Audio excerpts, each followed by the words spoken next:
So I made this So I made this TikTok tonight that got like a whole 6 people really mad. Because I basically was like, I love you, Gen Z. But this whole like I'm triggered thing constantly, it's like, sorry, but sometimes you have to suck it up. And it got the exact kind of person mad that I think it needed to get mad. Because what's been heavy on my mind recently is like, life was just so miserable when I thought I was a victim to everything. I have subliminals playing in the back as I go to sleep. I sleep to subliminals, but life was so damn miserable when I thought I was a victim to everything. I couldn't change or control any of my circumstances. Everyone was out to get me. No, I've had the biggest part in my own suffering. I created my own suffering. I created my own reality. It's crazy because once you wake up to that, once you realize it, you realize your life can be pretty much anything you want it to be if you co-create it with God. For the longest time, I thought I was a victim. I surrounded myself with other people who thought they were victims, and before you're in the comments like, well, some people have like legitimate trauma, blah, blah, blah. Bitch, I did too, okay? And I'm not talking about you, and I'm not talking about your experience. I'm talking about my experience. I thought I was the biggest victim for the longest time. I thought everyone had wronged me. I held on to like all these resentments, and after a couple years I started to look like someone who was holding on to a bunch of resentments. But life is really not that deep, man. It's not. You can either like speak over yourself that like you're depressed and you have mental illness and you're traumatized, whatever. I'm not saying you, I'm saying in general. This is what I was doing. Once I spoke over myself that like I had been put through the things I'd gone through because I could handle it and someone else probably couldn't, and that's why I was chosen to go through that. Once I accepted that I create my own reality, that my reactions are up to me, everything has changed. Everything has changed so quickly. Even just like it's the end of May now in 2025, like I saw a video I made in January and I looked completely different.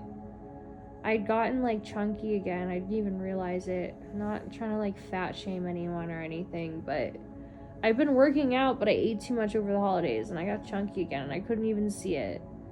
My hair was way too short for the longest time, and I'm sorry, that was I don't know if YouTube will let me say it, but that was a meth thing. I used to really pride myself when I was younger on having long hair, but I got just so spiraled into addiction. Like, having hair felt uncomfortable. People don't realize, they're like, why did you cut your hair so effing short? It was so weird. It did kind of look weird. It was just, I couldn't handle the way that like having hair felt, if that makes any sense. So I'm finally growing it back out. It's grown a lot, but I just thought I was a victim and my life was so miserable. And you know, if this like triggers you a little bit, like in the most respectful way possible, I do think that that's a good thing. Because I needed to hear this stuff when, like, I lived in, like, even after I gave up the victim mentality, I realized how many limiting beliefs I had about myself and my abilities and what I can do in life. And I don't know, and authenticity is a hugely, hugely, hugely important thing in this world. Because I lived in Utah for a year, right? And I went through this very sick phase. I got sober this past year. I have 15 months right now, and I really needed to. I'm the kind of person I just can't, as much as like I want to get zooted sometimes, like I just literally can't. It's just not an option for someone like me. Wish I could. Sometimes I really wish I could, but I can't. But I lived in Utah this past year, and I went to esthetician school, and culturally it was exactly what the stereotype like is. Yeah, I just, this past year and a half, I have no desire to date or any of that stuff, and that was just all, like, they would just go on, the girls there, they would go on and on and on and on about, like, once it wasn't about, and I'm not trying to be, like, rude or anything, I get that it's just a cultural thing, this is not me talking about any specific person, and I was just going through a lot at the time, so it probably wouldn't have affected me as much, like, at this point, but it was just, like, as soon as they weren't talking about, like, the schoolwork, the conversation immediately went to, like, dating and husbands and all that crap, and whew, I still don't even have the emotional bandwidth for it. Listen, I could have any guy I want. I could have any of my exes. I could have any new person. Like, I'm not single because I can't get someone. I just don't want that right now. I just genuinely haven't wanted it. But I got really, really sick at 11 months. That's what I was trying to say. I got certified as an esthetician, and I mean, no, like, the school was great, the people who worked there are great, but I knew from the start it was just not something I wanted to do with my life, right? And I haven't really talked about this, but I got an interview at this place, and I did, like, a practice facial on this lady, and she basically told me, she was like, are you sure that, like, did they teach you the facial? Because it didn't seem like you knew what you were doing. That was the worst facial anyone's ever given me. I can't hire you. And this is really embarrassing, but I had, like, a really, really, really bad road rage episode on the way home, to the point where the cops showed up at my parents' house. I didn't get any, like, ticket or anything, thankfully, but it was, like, I was so mad, and I was still so out of control emotionally, and I was posting all these fucking videos about, like, oh, the Bible is so amazing. And don't get me wrong, I still read the Bible once a day. I read the Bible for 10 minutes a day every day. And I do go to church, too. Like, those things do help me, but, like, what I'm trying to say is that, like, I got to this point where I was, like, physically kind of getting unhealthy again. I was getting, like, heavy again. I was putting on this, like, very inauthentic performance about, like, I love going to church and I love the Bible and all of that, to, like, show people I was, like, so healed.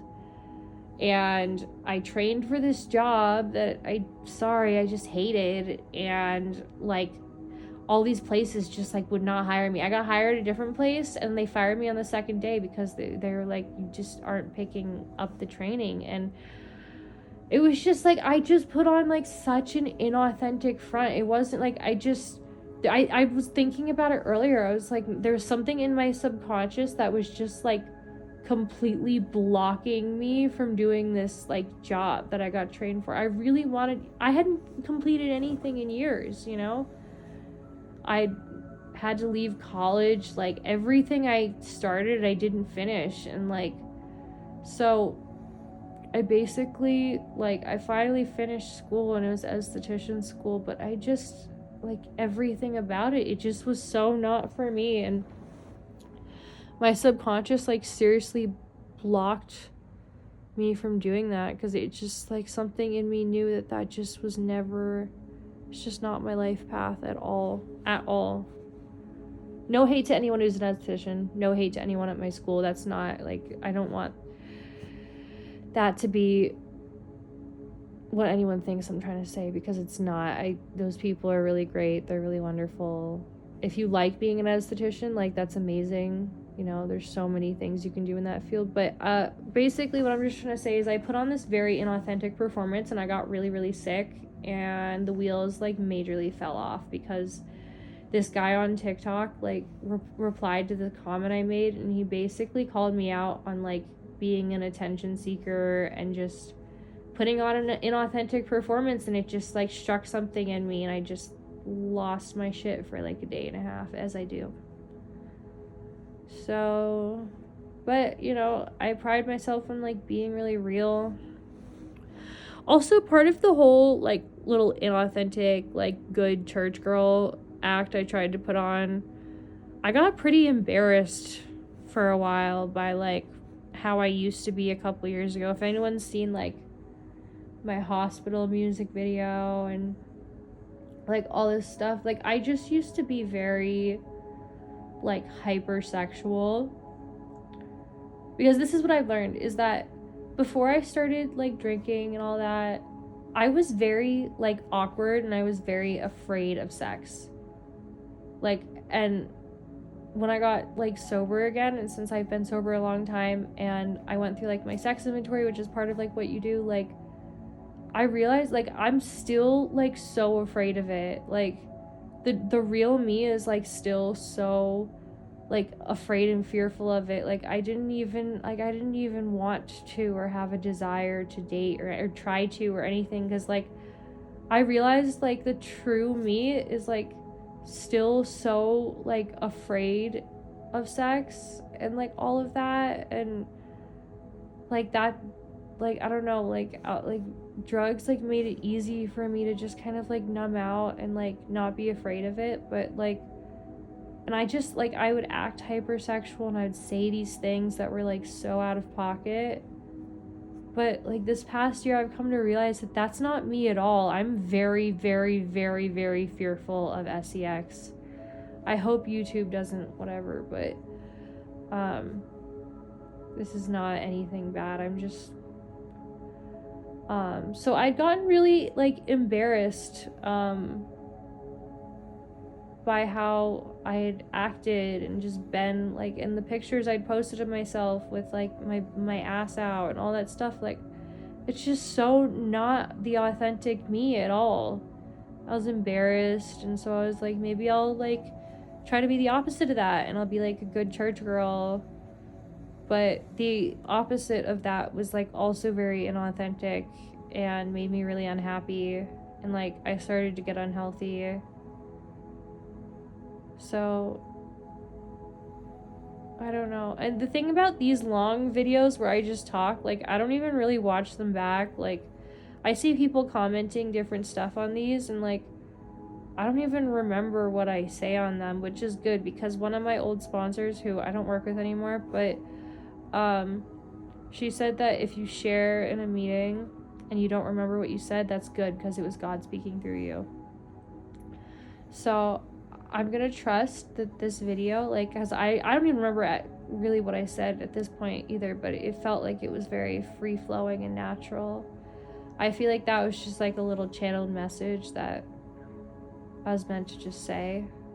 And yeah, so I'll probably post this tomorrow or whatever. Maybe I'll just post it right now, but I hope this helps someone. I know it came from source.